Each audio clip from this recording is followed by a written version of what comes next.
하나님 말씀은 출애굽기 20장 16절 한 절만 우리 같이 합독하겠습니다. 출애굽기 20장 16절 같이 합독합니다.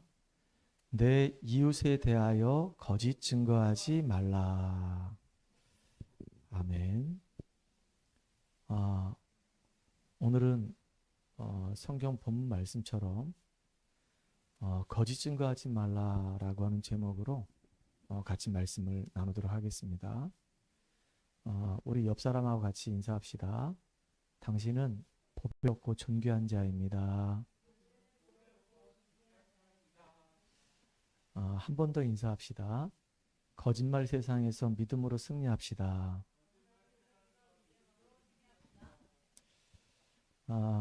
오늘 본문의 내용이 뭐냐면 내 이웃에 대하여 거짓 증거하지 말라라는 말씀인데요. 다른 말로 얘기하면 거짓말하지 말라, 그런 말입니다. 좀 부끄러운 얘기인데 저는 거짓말을 참 잘해요. 제가 참 좋아하는 목사님이 있습니다.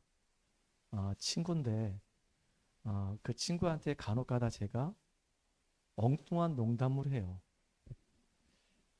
이런 농담을 한 적이 있습니다. 야, 친구야, 내가 원주에서 이제 개척을 했는데 서울에서 어느 목사님이 이제 은퇴하신다고 나보러 이제 그 교회 후임으로 오라고 한다. 내가 그곳으로 이제 가야 되는데 어떻게 하냐? 이제 강원도 보고만 너랑 나랑 같이 해야 되는데 나는 이제 서울로 가야 될 것 같고 너 혼자 이제 강원도에 남아서 강원도 보고만 해야 되겠다. 그렇게 내가 거짓말을 했습니다. 그랬더니 이 친구가 깜짝 놀라면서 그러면 안 된다는 거예요. 같이 이제 강원도 보고만 해야 되기 때문에 어려워도 강원도에 남아야 된다는 겁니다. 자기는 강릉에서 강릉을 지킬 것이고 나는 원주에서 원주를 지켜야 된다는 겁니다. 가지 말라는 겁니다. 그러면 그 친구가 그렇게 이제 반응을 보이게 되면 저는 재밌잖아요. 재밌으니까 자꾸 그 친구 만나게 되면 저도 모르게 이렇게 자꾸 이런 농담을 자꾸 하게 되는 거예요. 거짓말 아닌 거짓말을 자꾸 하게 되는 거예요. 그러다 보니까 나중에는 제가 이제 이야기해도 그 친구가 내 말을 그대로 순수하게 받아들이지 않는 겁니다. 뭐라고 얘기하면 이제 색안경을 딱 끼고 보는 거예요. 저 친구가 지금 또 나한테 나를 속이려고 거짓말한다. 그래서 이제 제가 하는 말을 일단은 안 믿어요. 예전에는 제가 하는 말을 100%다 믿었거든요. 근데 하도 그 친구한테 이렇게 거짓말로 자꾸 농담을 막 하다 보니까 이제는 제가 콩으로 매주를 쓴다 그래도 안 믿어요. 제가 이제 우스운 사람이 된 겁니다. 예전에 제 큰딸이 어릴 때였는데 제가 이제 동화책을 이렇게 읽어주는데 하필이면 그때 읽어줬던 동화책이 양치기 소년이었었어요. 근데 그 양치기 소년을 이제 한번 읽어주면 이제 이해를 금방 할 수 있는 그런 내용이거든요. 근데 그 양치기 소년 그 내용이 그렇게 재밌었나 봐요. 또 읽어줘. 또 읽어줘. 그걸 읽어주면 막 까르르 막 웃으면서 또 읽어줘. 또 읽어주고 나면 또 까르르 막 웃으면서 또 읽어줘. 그러는 거예요. 그래서 그 양치기 소년만 제가 한 100번을 읽어줬나 봐요. 그런데 양치기 소년 얘기 아시죠, 여러분들? 양치기 소년이 이제 양을 치고 있는데 너무 심심한 거예요. 그래가지고 저 동네 밑에 있는 사람들한테 거짓말을 한 겁니다. 늑대가 나타났다. 그러니까 밑에 있는 농부들이 너무 놀래가지고요. 이제 막 삽이고 뭐 낫이고 곡괭이도 다 들고 그 양을 지키려고 늑대가 나타났으니까 막 산으로 막 헐레벌떡 막 뛰어 올라오는 겁니다. 그래가지고 늑대 어딨냐고. 그러니까 양치기 이 소년이 뻔뻔하게 거짓말이었어요. 이러는 거예요. 그러니까 왔던 사람들이 얼마나 화가 나겠어요. 그냥 한 대 줘받고 싶겠죠.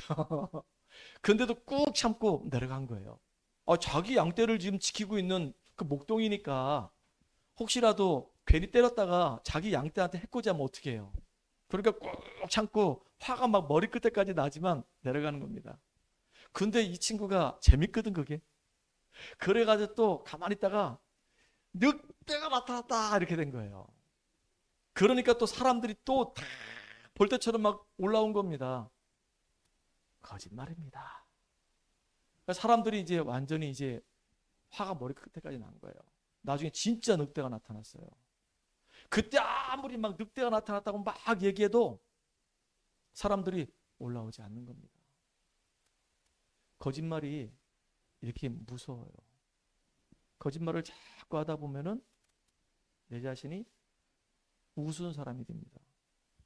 거짓말을 자꾸 하다 보면은 신뢰감을 잃게 돼요.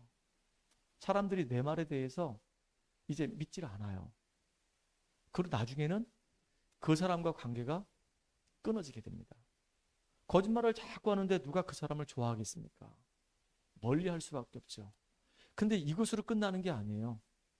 거짓말을 자꾸 하다 보면은 상대방한테 정말로 씻을 수 없는 엄청난 피해를 줄 수가 있어요. 거짓말에는 두 종류가 있습니다. 일부러 하는 거짓말이 있어요. 악의적인 목적을 가지고 저 상대방에게 피해를 주려고 하는 거짓말이 있어요. 사기치는 것도 거짓말이잖아요. 저 사람에게 지금 돈이 많은 걸 알고 사기를 치는 겁니다. 제가 아는 한 집사님이 교감 선생님으로 오랫동안 학교에서 근무하시다가 은퇴를 하셨어요. 퇴직금을 받았어요. 몇 억을 받으셨겠죠. 그 돈이 있다는 것을 알고 어떤 사람이 딱 달라붙어 가지고 그 돈을 뜯어내려고 그 선생님을 사업에 투자하라고 아주 기가 막히게 사업을 설명한 겁니다. 누가 들어도 솔깃할 정도로. 그리고 그렇게 사업에 투자하게 되면 이익이 생길 것 같은 그런 마음이 생겨서 그 돈을 다 투자했는데 알고 봤더니 사기꾼이에요. 그 돈을 가지고 싹 도망가 버린 거예요. 그래가지고 나이가 많으신데도 불구하고 그분이 영어 선생님이었는데 계속 지금도 애들을 70이 넘으셨어요. 그 퇴직금을 다 날리고 나니까 이제는 자기 매달 생활하는 생활비가 없잖아요. 그러니까 그걸 벌기 위해서 지금도 과외하셨단 말이에요. 그렇게 그 상대방한테 엄청난 피해를 주는 이 사기도 거짓말이에요. 여러분 지금 보이스피싱이 얼마나 지금 난리를 치는지 모릅니다. 아주 수법도 지금 굉장히 막 교묘해졌어요. 그래가지고 어느 분은 갑자기 이렇게 문자가 온 겁니다. 근데 문자가 왔는데 딸한테 문제가 온 거예요. 엄마 지금 내가 핸드폰에 문제가 생겼어요. 그래가지고 엄마 이 문제 해결하려고 하니까 이 번호로 전화 주세요. 그렇게 된 겁니다. 갑자기 딸한테 핸드폰에 문제가 왔다는 문자가 온 데다가 급하다고 하면서 전화 달라고 하는데 전화를 딱 했더니 알고 보니까 그게 핸드폰하고 뭐하고 연결되는 그런 거였단 말이에요. 그래가지고 갑자기 막 통장에서 막 돈이 막 빠져나가는 겁니다. 어떻게 빠져나가는지 모르겠는데 그렇게 보이스피싱한테 딱 걸리고 나니까 돈이 이제 빠져나가게 된 거예요. 여러분 이렇게 경제적인 타격을 너무 심하게 받으면요. 그것 때문에 너무 괴로워해서 자살하는 사람도 생겼어요. 그 돈을 뺏으려고 했다가 상대방을 죽이는 그런 피해까지 주는 아주 악의적인 목적을 가지고 남에게 피해를 주는 그러한 거짓말이 있단 말이에요. 또 다른 거짓말은 내가 지금 거짓말을 하고 있는지도 모르고 거짓말을 하는 상태에 있는 그거란 말이에요. 이게 사실은 더 무서운 거예요. 내가 지금 거짓말을 하고 있는데도 불구하고 거짓말을 하는지도 몰라. 영적인 분별력이 없으니까 거짓말을 하고 있는데도 불구하고 거짓말을 잘 못해요. 거짓말을 몰라요. 조금 이따 제가 얘기할 겁니다. 여러분 성경에 내가 이렇게 가만히 찾아보니까 거짓말을 해가지고 죽은 사람들이 여러 명 있더라고요. 이스라엘 민족들은 애굽에서 430년 동안 종살이하다 나왔어요. 그러니까 여러분 노예 생활을 400년 한번 해보세요. 어떻게 됐습니까? 노예라고 하는 것은 주권이 없어. 주인의식이 없어. 항상 종이야. 주인이 시키면은 주인이 시킨 대로 해야 되는 거예요. 그러니까 늘 똑같은 일을 하더라도 남들보다 조금만 더 일을 안 하고 싶은 거야. 그러니까 거짓말을 해야 돼. 꾀병을 부려야 돼. 몸이 아프다고 어딘가 불편하다고 늘 그러는 거예요. 늘 그런 인생을 사는 거야. 노예가 그래요. 종로로 사는 사람이 그래요. 그렇게 400년을 살다가 이들이 출애굽을 했어요. 하나님의 은혜로 유월절 피 바르고 구원받았단 말이에요. 근데 하필이면 10년을 걸어가야 되는 거야. 굉장히 힘들고 어려운 인생길을 걸어가는 거예요. 너무 거칠고 힘든 인생길을 걸어가는 거예요. 그러니까 속에 있는 것이 다 나오는 거예요. 믿음의 말을 하고 하나님의 계획을 보고 따라가야 되는데 원망과 불신앙과 불평을 계속하는 거예요. 이게 거짓말이에요. 믿음의 눈을 가지고 하나님의 계획을 봐야 되는데, 아, 하나님께서 우리를 애굽에서 건져내 주셨구나, 나를 구원해 주셨구나, 이 사단과 이 죄와 이 지옥의 이 권세에서 지긋지긋한 이 멸망에서 나를 구원해 주셨구나, 너무 감사하다. 이런 나를 하나님이 지금 저 가나안 땅으로 인도해 가시는데, 그래, 내가 치유받지 아니하고는 저 가나안 땅 정복할 수 없겠구나. 하나님 나를 치유하시려고 지금 가나안 땅으로 인도해 가시는구나. 모든 문제 사건은 하나님 바라보라고 하는 것이구나. 워낙 우리가 하나님 안 바라보는 체질이니까 문제 사건을 통해서 하나님 바라보라고 나에게 이렇게 여러 가지 축복의 통로를 주셨구나. 이렇게 믿음 고백해야 될 거 아니겠습니까? 근데 그게 아니에요. 문제 만나고 사건 만날 때마다 원망하는 거예요. 애굽에서 먹던 고기가 그립다고 그러면서, 무슨 애굽이 그렇게 좋습니까? 노예 생활하는 게 뭐가 좋습니까? 부추가 생각난다고 하면서, 고깃국이 막 그립다고 하면서, 구원받아 놓고도 우리가 그냥 이 애굽에 있겠다고 하지 않았냐? 뭐 하려고 우리를 애굽에서 이렇게 건져내가지고 광야길 가게 해서 이렇게 고생시키냐? 전부 다 거짓말. 영적인 사실을 제대로 못 보니까, 문제 사건을 제대로 우리가 못 보니까 싹 다 인간적인 말을 하는 거예요. 맞는 말 같은데 다 틀린 말이에요. 여러분, 가나안 땅에 들어가기 전에 12명의 정탐꾼들이요, 가나안을 정탐하러 간 겁니다. 갔다 왔는데 12명의 정탐꾼 중에서 10명이 하는 말하고 2명이 하는 말은 완전히 달라요. 완전히 달라. 근데 10명은 뭐라고 얘기하냐? 야, 가보니까 그 성이 엄청나게 크고 거기에는 거민들이 있다. 우리가 거기 가면은 애굽처럼 종노릇하게 딱 알맞다. 우리는 그들 앞에 메뚜기다. 이스라엘 전 백성이 다 그 밤새도록 통곡했다 그랬어요. 그 사람들이 말이 맞는 말일지 몰라요. 굉장히 합리적이에요.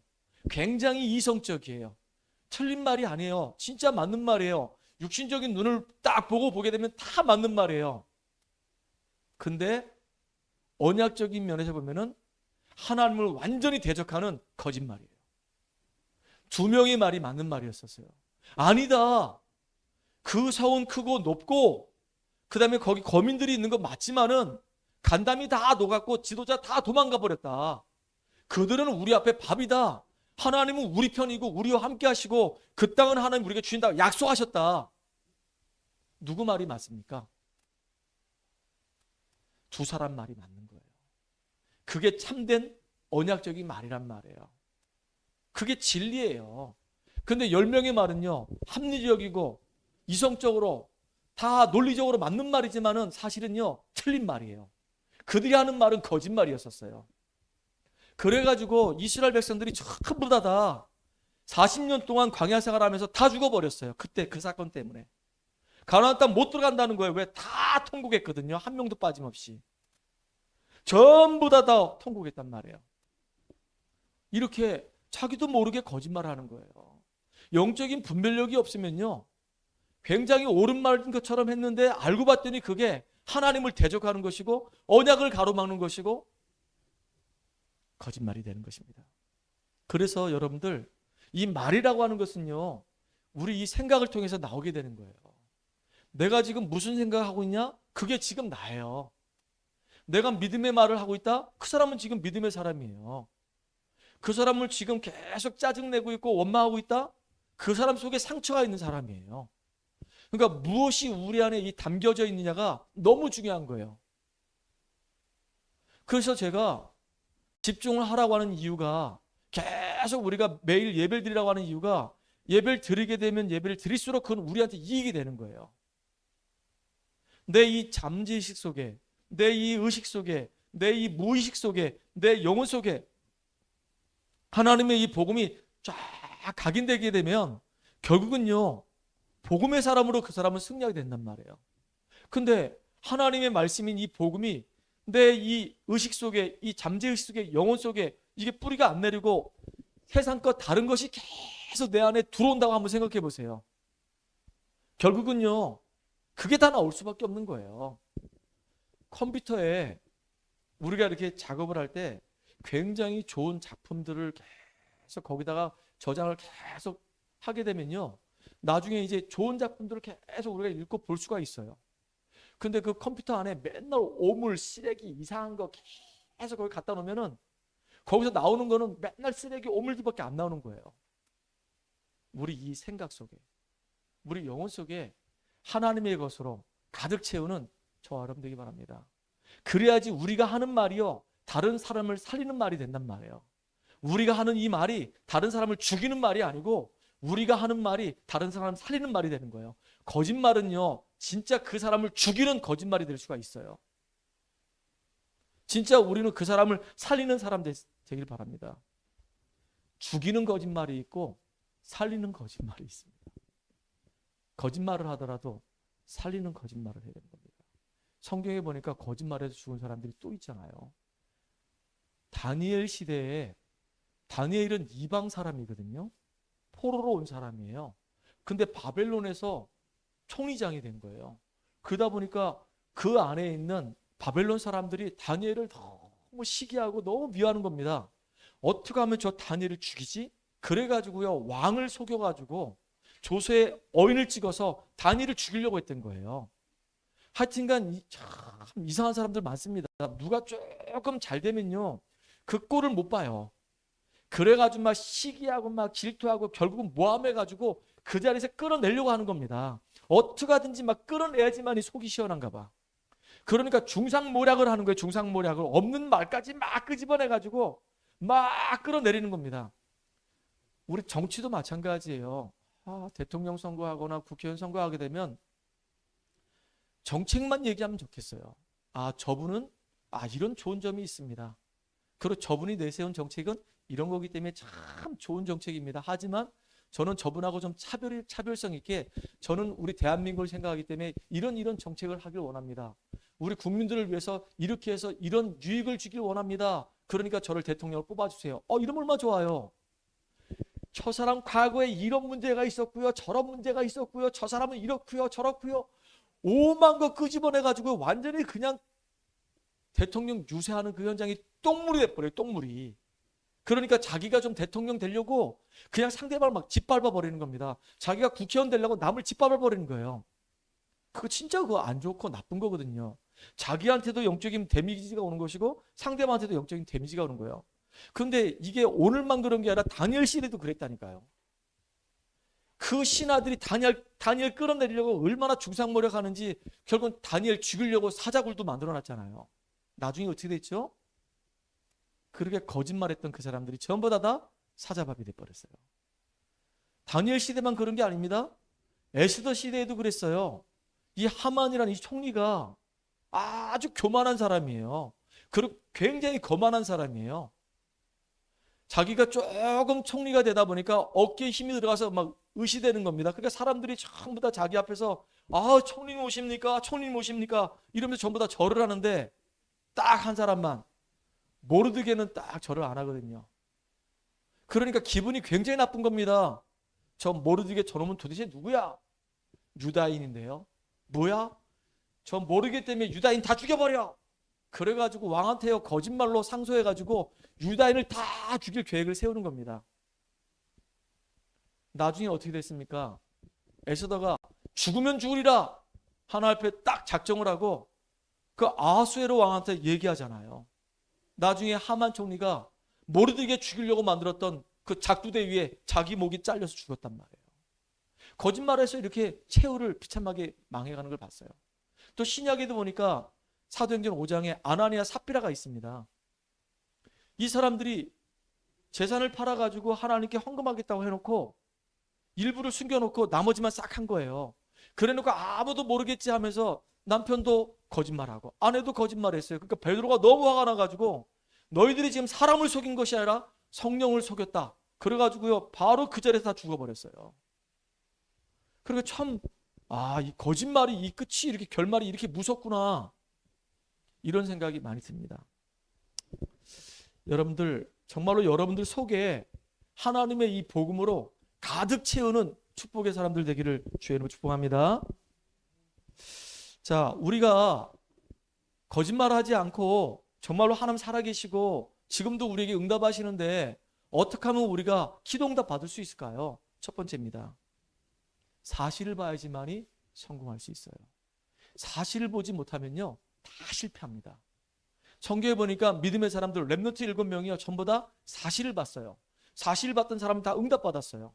근데 사실을 못 보니까 결국은요 거짓말쟁이로 쓰임받을 수밖에 없어요. 그 중에 요셉은요 어린 나이에 예배를 드리다가 하나님이 요셉을 통해서 하시려고 하는 계획을 봤어요. 해와 달과 11별이 내게 절하더이다. 하나님이 요셉을 통해서 그렇게 하시겠다는 거예요. 요셉은 그게 믿어지는 거예요. 근데 그 이야기를 형들한테 얘기했더니 형들은 영적인 눈이 안 열리니까 그 영적인 사실을 못 보니까 요셉을 보고 뭐라 얘기하냐. 너는 교만하다. 너는 꿈쟁이다 라고 얘기해요. 누구 말이 맞을까요? 요셉의 말이 맞았어요. 결국은 요셉은 애굽의 총리가 돼가지고 하나님 말씀대로 전 세계 복음 전하는 증인 됐어요. 형들은요 영적인 눈이 안 열리니까 세상적인 것밖에 모르니까 늘 하는 말이 하나님의 언약하고는 정반대 이야기 하는 거예요. 자기도 모르게 늘 거짓말하는 거예요. 믿음의 얘기가 아니라 불신앙의 얘기를 하는 거예요. 나중에는 요셉 무릎 앞에 딱 자기들 무릎 꿇었어요. 쌀 달라고. 총리님 우리에게 쌀 주세요. 요셉의 꿈이 그대로 이뤘다니까요. 나중에는요 혹시라도 죽을까 싶어서 살려달라고. 그때 요셉이 굉장히 중요한 말을 합니다. 형님들 나를 팔았다고 해가지고 한탄하지 마소서. 형님들 앞서서 하나님께서 구원의 역사를 이루기 위해서 나를 앞서서 먼저 보냈나이다. 내가 형님뿐만 아니고 형님들 자식까지도 내가 책임지겠습니다. 요셉 멋있는 믿음의 사람입니다. 보세요. 믿음의 눈이 열리게 되면요 영적인 사실을 보게 되면요 승리하게 돼 있어요. 영적인 사실을 못 보게 되면 아무리 합리적인 말을 하고 아무리 이성적인 말을 해도 그것은 거짓말이 되는 거예요. 또 모세를 보세요. 모세가 80년 동안 고생을 했거든요. 그러다가 나이 80 됐을 때 시내산에서 하나님의 은혜를 받아요. 하나님 만나요. 진짜 말로만 들었던 그 하나님 만나요. 얼마나 이게 기쁘고 감사한 일입니까? 우리로 얘기하면 구원받은 거예요. 그런데 하나님이 모세에게 뭐라고 얘기하냐? 하나님 마음을 전달해 주는 거예요. 하나님 계획을 얘기하는 거예요. 저 이스라엘 백성들이 지금 애굽 땅에서 비참하게 지금 종살이하고 있다. 그들이 지금 고통받는 그 소리가 지금 나한테 들려와서 내 마음이 아프다. 모세야 네가 가서 바로한테 가서 이스라엘 백성들이 섬기는 여호와 하나님께서 이 백성들을 애굽 땅에서 건져내서 광야길로 가서 희생제사 드리길 원하신다고 그들을 내보내라고 가서 얘기해라. 이게 하나님의 절대적인 계획이잖아요. 아무도 막을 수 없는 하나님 계획이잖아요. 근데 모세가 눈이 열리지 않으니까 뭐라 얘기하죠? 하나님 나를 모르십니까? 나는 사람을 죽이고 지금 도망 나온 지명수배자입니다. 나는 죄인입니다. 그리고 바로를 모르십니까? 나를 지금 잡지 못해서 눈이 뻘건데 내가 어떻게 바로한테 갈 수 있겠습니까? 굉장히 합리적인 얘기합니다. 근데 그게 하나님께 대적하는 말이 되는 거예요. 그때 하나님 뭐라고 얘기하죠? 내가 너와 함께 할게. 그거 끝난 거 아닙니까? 전능하신 하나님이 모세와 함께 한다고 하면 끝나는 거 아닙니까? 근데 또 얘기합니다. 나는 입술이 둔한 사람입니다. 그러니까 보낼 만한 사람을 좀 보내소서. 이게 지금 모세가 하는 말이에요. 틀린 말은 아니었었어요. 모세의 상황을 보게 되면 맞는 말이었단 말이에요. 근데 하나님의 계획하고는 정반대의 말을 하고 있는 겁니다. 진짜 모세가 영안이 열렸다고 한다면요, 하나님 내가 애굽에서 태어나고 애굽에서 자랐던 이유가 여기 있었네요. 애굽의 문화도 알게 되고 애굽의 언어도 알게 되고, 그리고 내가 애굽의 왕궁에서 내가 지도자 교육을 받은 이유도 있었네요. 하나님, 그리고 내가 이 미디안 광에서 40년 동안 내 미래를 준비할 수 있는 시간을 갖게 하시니 감사합니다. 아, 이제 하나님의 계획이 무엇인지 알겠으니까 이제 나로 보내서 이스라엘 백성들을 애굽에서 건져내는 그 일에 쓰임받을 수 있도록 내게 힘 주세요. 이렇게 얘기하는 게 이게 맞죠. 이게 맞는데 모세는요, 전부 다 맞는 말 얘기하는 것처럼 했지만 입을 여는 그 모든 말들이 다 거짓말이에요. 영적인 눈을 뜨고 보면 하나님 앞에 다 대적하는 말이에요. 그래서 우리가 영적인 사실을 봐야지만이 승리해요. 모세가 나중에는요, 뒤늦게라도 이제 깨달았잖아요. 그 갔잖아요, 가나안 땅. 바로한테 가서 다 얘기했잖아요. 애굽에 10가지 기적이 일어났잖아요. 하나님 말씀이 그대로 이루어졌잖아요. 하나님 말씀대로 애굽 백성들이 유월절 피 바르고 다 빠져나왔잖아요. 누구 말이 맞았습니까? 하나님 말씀이 맞았죠. 모세는 뒤늦게라도 깨닫고 나서 말씀 따라 그 말씀을 믿었더니 하나님이 역사하셨단 말이에요. 여러분들 이렇게 렘넌트 7명은 영적인 사실을 사실대로 믿었기 때문에 응답이 왔어요. 그 사실을 못 보게 되면은 결국은 실패해요. 그래서 성공하지 못한 자들의 특징들이 있어요. 여러분 광야길에서 왜 그 많은 이스라엘 백성들이 1세대가 다 죽었을까요? 전부 다 남의 말을 해요. 남의 말. 그렇게 남의 말하는 게 그렇게 좋은가 봐요. 남의 험담을 하고 남의 약점을 자꾸 얘기하고 안 좋은 얘기 계속하고 심지어는 그 사람 없으면 뒤에서 계속 난도질하고 비난합니다. 이게 다 사람을 살리는 말이 아니고 사람을 죽이는 말이에요. 그 말을 하게 되면 내 영혼도 데미지를 입어요. 참 불쌍한 인생이 되는 거죠. 저는 어떤 사람이 와서 저한테 얘기할 때 사건이 딱 벌어졌어요. 그 자기는 가해자고 이 사람은 피해자래. 그래서 막 얘기하는데 가만히 보면은 상대방의 입장을 배려해서 얘기하는 거 아니에요. 자기 입장만 얘기해. 자기한테 유리한 쪽만 얘기해. 자기한테 불리한 건 싹 빼버리고 자기는 절대 거기 개입 안 했고 자기 전혀 거기 상관없고 자기는 깨끗하다는 식으로 그렇게 딱 얘기한단 말이에요. 참 저도 예전에 보니까 그랬던 것 같아요.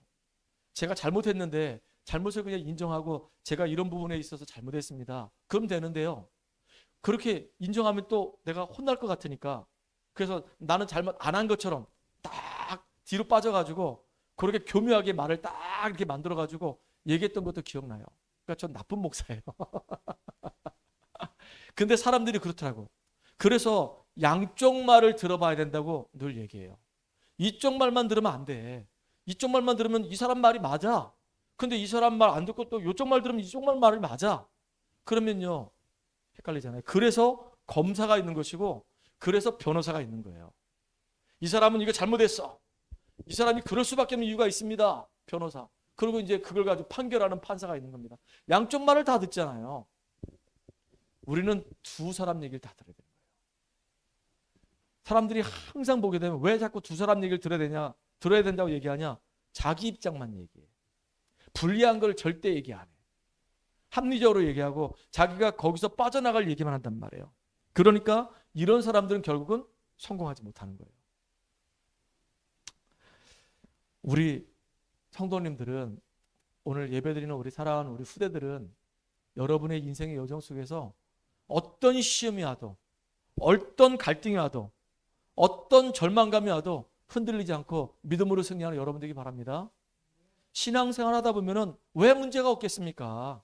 사람이 사는 곳에 문제가 없습니까? 있습니까? 당연히 문제 있죠. 그런데 문제 올 때마다 시험 들고 문제 올 때마다 갈등하고 그 문제 때문에 절망한다고 한다면 얼마나 힘들겠습니까? 아니 시험 들 수도 있고 갈등할 수도 있고 절망할 수 있어요. 빨리 털고 언약 붙잡고 믿음 고백하시고 승리하는 여러분 되기 바랍니다. 우리 지난주 금요일 날 얘기했잖아요. 엘리야 얘기했잖아요. 엘리야가 갈멜살 전투에서 승리했다니까요.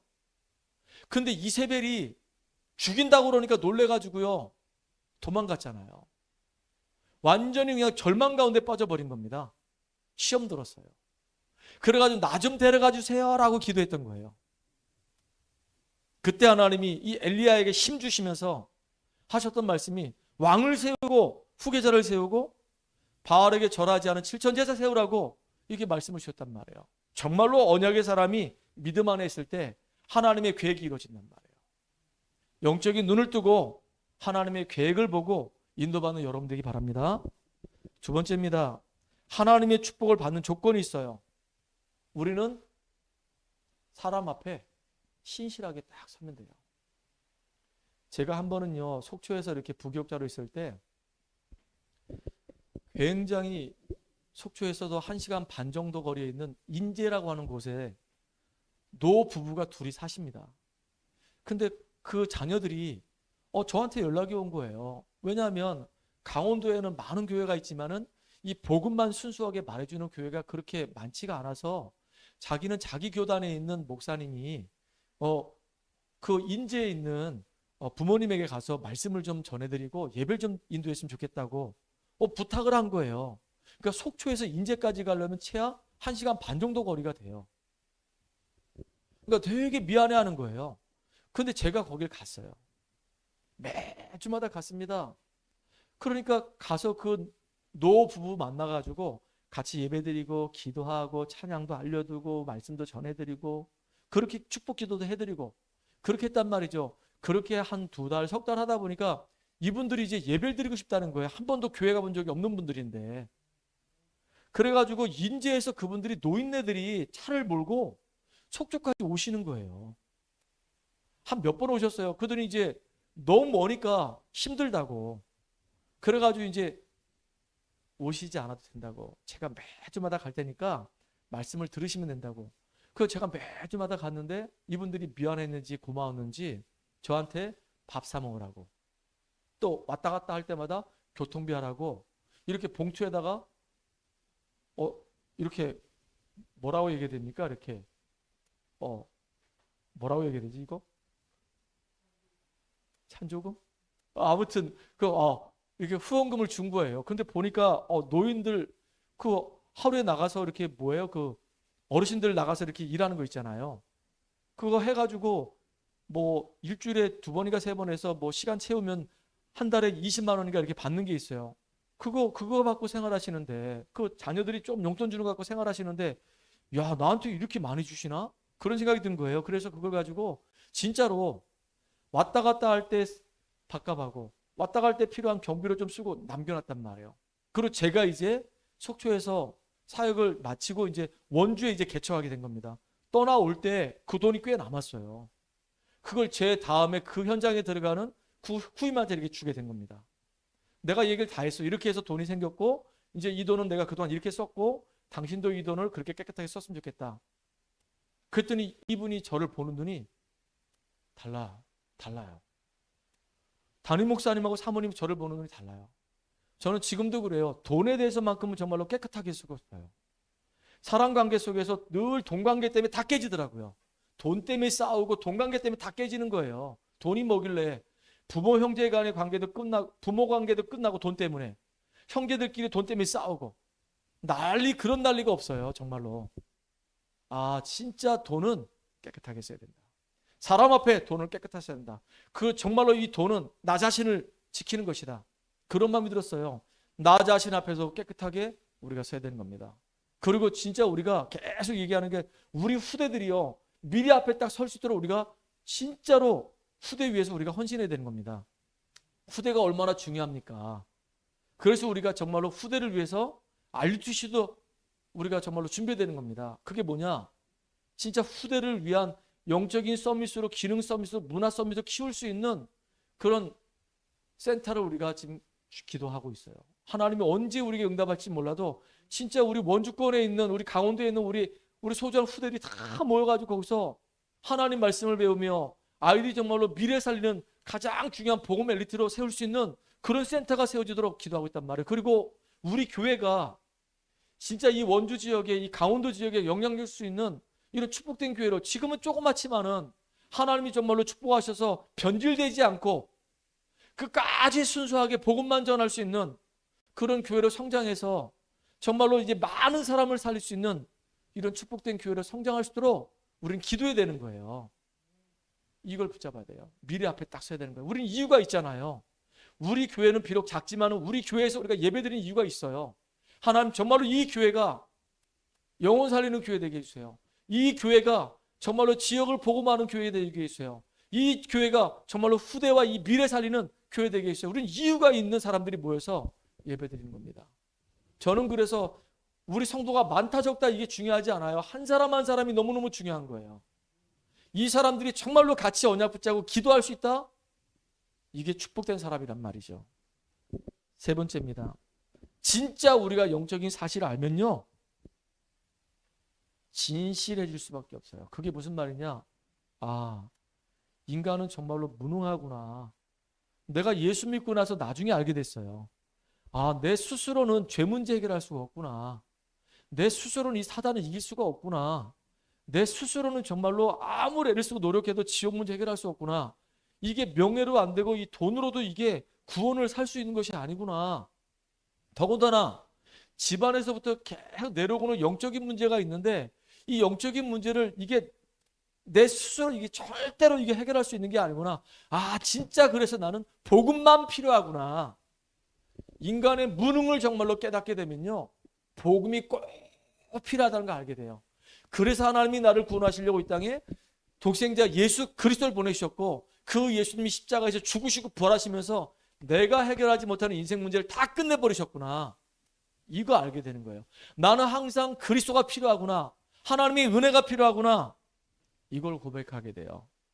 저는 그걸 깨닫게 됐어요. 또 깨닫게 된 게 뭐냐면, 복음을 자꾸 깨닫고 누리다 보니까 영안이 열리거든요. 겉으로 볼 때는 다 멀쩡해 보이고 대단해 보이는데 알고 봤더니 속빈 강정이에요. 아, 겉으로 볼 때는 화려하지만 저 속에 영혼은 죽어 있구나. 아, 그래서 진짜 복음이 필요하구나. 그래서 제가요, 정말로 참된 축복이 뭔지를 알게 된 거예요.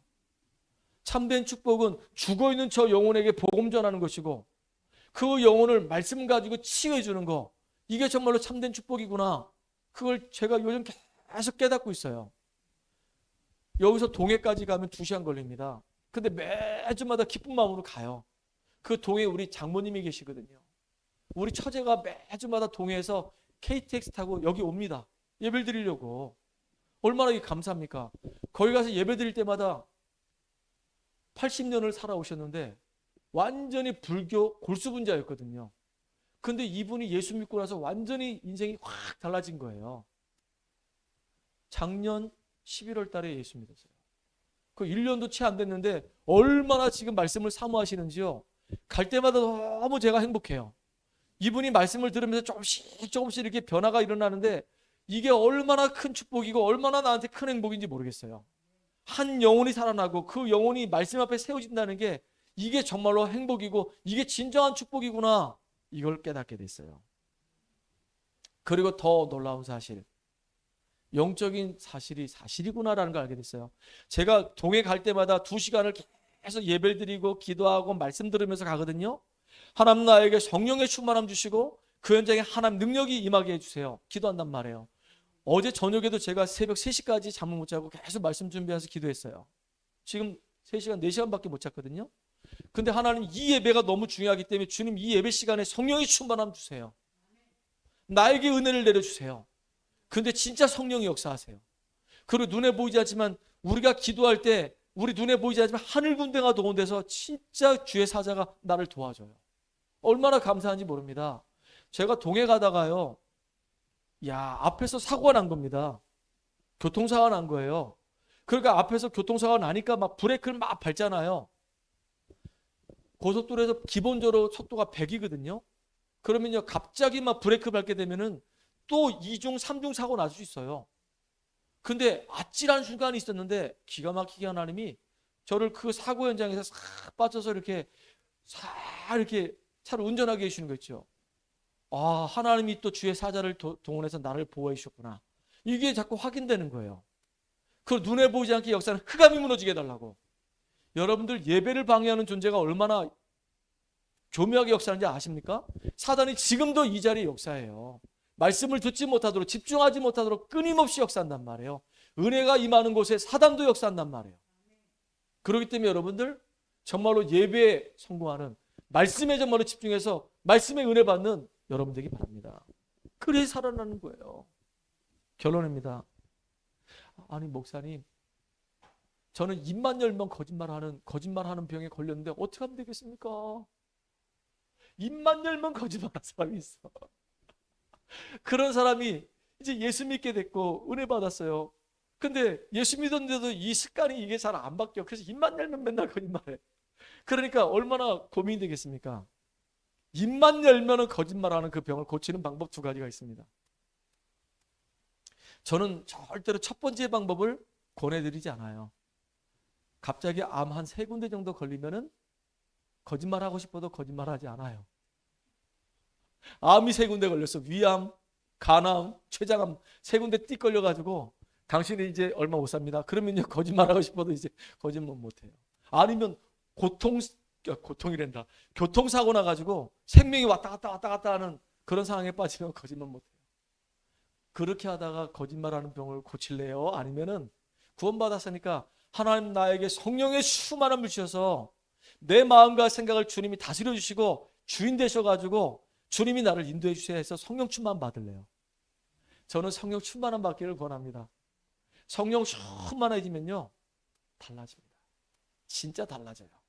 진짜 성령 충만함 받아서 여러분 진짜 변화된 인생 되기 바랍니다.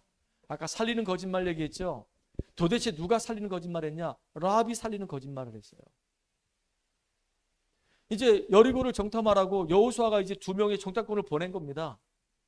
근데 그 기생 라합이요 벌써 소문을 듣고 다 알고 있어요. 저 지금 이 여리고로 오고 있는 저 이스라엘 사람들, 그들이 섬기는 그 하나님이 애굽을 박살내고 그들을 홍해를 건너게 하시고 오다가 전투에 2번이나 승리하게 하시고 진짜 그들에게 있는 하나님은 살아계신 하나님이구나 알고 있단 말이에요. 그러니까 정탐꾼이 온 것도 알았어요. 숨겨놨어요. 그러니까 여리고 성에 관리들이 정탐꾼이 왔다는 얘기를 듣고 이제 사람을 보낸 겁니다. 그래서 이제 기생 라합이 있는 그곳에 가서 얘기하는 거예요. 여기 정탐꾼 2명이 왔다는데 봤냐? 못 봤는데요. 이건 진짜 거짓말. 봤습니다. 봤는데 그 사람들이 이쪽으로 왔다가 저쪽으로 갔습니다. 당신들이 빨리 쫓아가면은 잡을 수도 있습니다. 그러니까 막 도망가잖아요. 자기는 숨겨놓고. 만약에 그때 이 라합이 봤는데요. 저기 뒤에 숨어 있어요. 잡아가세요. 그랬으면 이 라합은요 구원도 못 받고 예수님의 족보에도 못 올라갔을지 몰라요. 근데 진짜 하나님의 언약을 알고 살리는 거짓말했어요. 주기철 목사님이 신사 참배 거부하다가요 감옥에 갇혔잖아요. 모진 고문을 당했어요. 얼마나 힘들었겠습니까? 그때 교회가 혹시 걱정할까 봐, 자기의 가족들이 혹시 걱정할까 봐 주기철 목사님이 편지로 뭐라 썼냐? 나는 감옥 안에서 복음을 누리고 편하게 있으니까 아무 걱정하지 마세요. 그랬어요. 자기는 지금 고문을 당하고 너무 힘든데 걱정하지 않다. 살리는 거짓말. 또 손양원 목사님이 감옥에 갇혔습니다. 근데 그때 당시에 아니 목사님이 감옥에 갇히니까 그 사모님이 얼마나 힘들겠어요. 생계를 유지해야 되는데 너무 먹을 게 없고 너무 배고프니까 너무 힘들었단 말이에요. 근데 그때 정치하는 목사님, 아주 이상한 목사님이 있습니다. 정치하는 목사님이 돈을 들고 와가지고 사모님 힘드시죠? 이 돈을 가지고 맛있는 거 사드세요. 그러니까 사모님이 딱 보니까 옳은 목사가 아니거든. 여기 붙었다 저기 붙었다 이상한 목사님이거든. 그러니까 돈다발 가지고 그 목사님 뺨싸대기를 딱 때리면서 뭐라 하겠냐, 나 돈 많고 당신한테 이 돈 받을 만큼 나는 어렵지 않다, 가져가라. 자기는 지금 쩔쩔 굶고 있는데 살리는 거짓말. 여러분 진짜 우리가 정말로 거짓말을 하더라도 이렇게 나 자신을 지키고 사람을 살리는 이런 사람 되기를 간절히 소망합니다. 하나님의 이 복음의 이 말씀이 내 마음속에, 내 이 생각과 내 영혼 속에, 내 양심 속에 쫙 뿌리내리게 되면 그 사람은 승리하는 인생이 됩니다. 그 사람에게 하나님이 기도응답을 주시는 겁니다. 여러분들 진짜 기도응답 받으려면은 하나님의 이 언약이 내 안에 다 뿌리내려서 성령의 인도받는, 그래서 하나님의 영광을 나타내는 여러분 되기를 주의 이름으로 축복합니다.